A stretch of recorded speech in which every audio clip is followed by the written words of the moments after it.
The Dutch East India Company was dead. Bankrupt, corrupt, gone.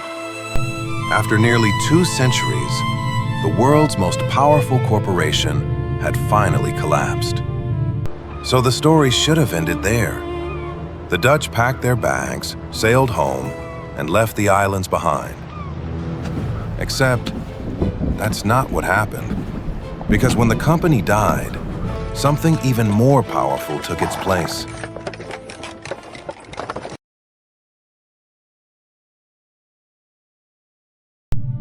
On December 31st, 1799, the VOC officially ceased to exist. Years of corruption, endless wars, shrinking profits, and crushing debt had finally destroyed the company that once ruled Asian trade. But ships still sat in the harbors. Soldiers still guarded the forts. Governors still occupied Batavia. Warehouses remained full. Ports continued to operate. An empire cannot simply disappear overnight. Someone had to take control. And that someone was the Dutch state. The Dutch government inherited far more than the assets of a failed corporation. It inherited an extensive network of ports, fortifications, trading posts, ships, and colonial settlements stretching across the Indonesian archipelago. For nearly 2 centuries, the VOC had existed primarily to generate profit through trade. The Dutch state pursued a fundamentally different objective: the consolidation of colonial authority. Batavia was no longer merely the headquarters of a commercial enterprise. It became the administrative capital of a colonial government. Commercial decisions gradually gave way to political administration. Trade remained important, but governance became the greater priority. Across the archipelago, local rulers gradually realized that they were no longer negotiating with merchants. They were confronting the authority of a European state. And unlike a trading company, a colonial government demanded obedience.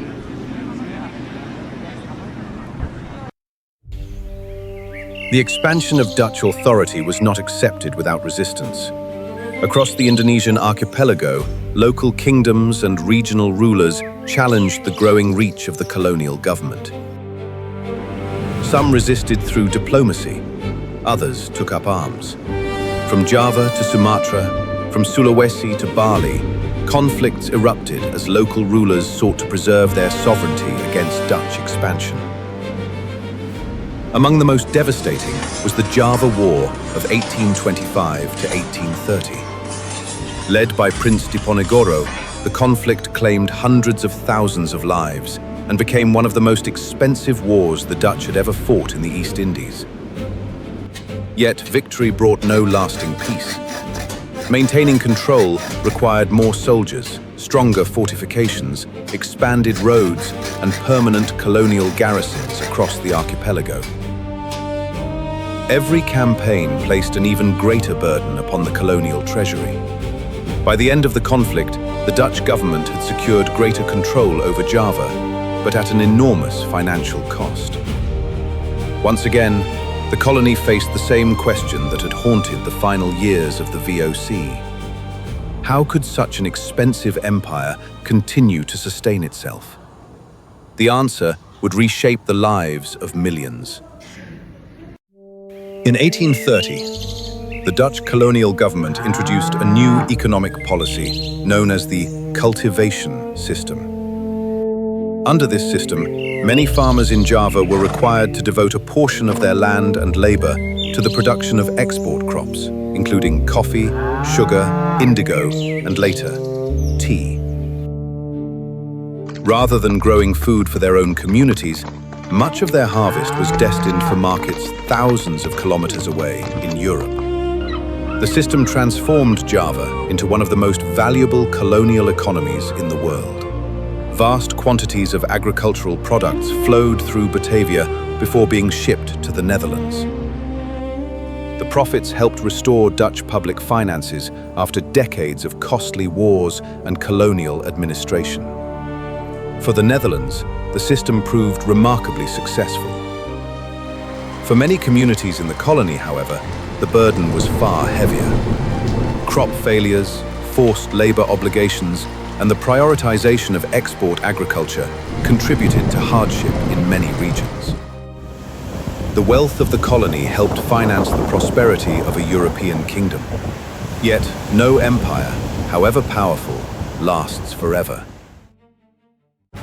For more than a century, Dutch colonial rule appeared firmly established. Successive generations lived under an administration that seemed permanent. But by the 20th century, the world around the colony was changing. European empires were increasingly challenged, while Japan emerged as a major power in East Asia. Then, in December 1941, Japan entered the Second World War against the Western Allies. Only months later, Japanese forces advanced into Southeast Asia.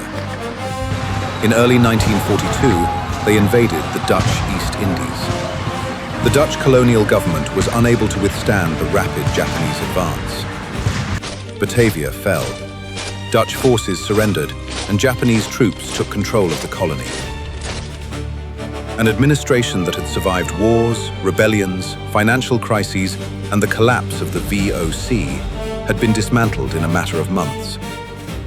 The empire that had outlived the VOC had finally come to an end.